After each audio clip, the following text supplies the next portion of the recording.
তুমি তো বলো আমি কবে বললাম তুমি না বললে তুই পেটে গেলে সমস্যা হবে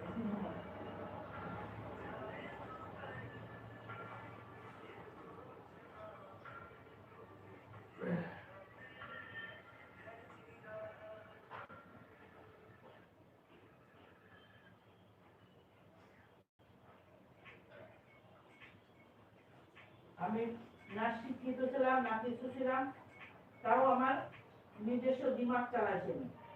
আমি পিছনে চিন্তা করি না যে কি করে খাবো, নিজের জীবনটা বাঁচানোর চেষ্টা করছি।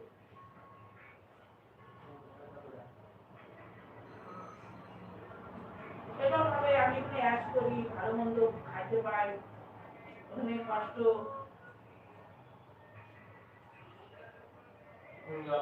সব দিকে সুখ মানলে তো হবে না। তুমি আজাদ ভাবেও থাকতে চাও, সুখও চাও, পয়সাও চাও, সবকিছু পরিপূর্ণ মানুষের মধ্যে হয় না। এই ছেলেদের প্রতিও পরিপূর্ণ চাইছিল, সবকিছু তো পরিপূর্ণ পাওয়া যাবে না।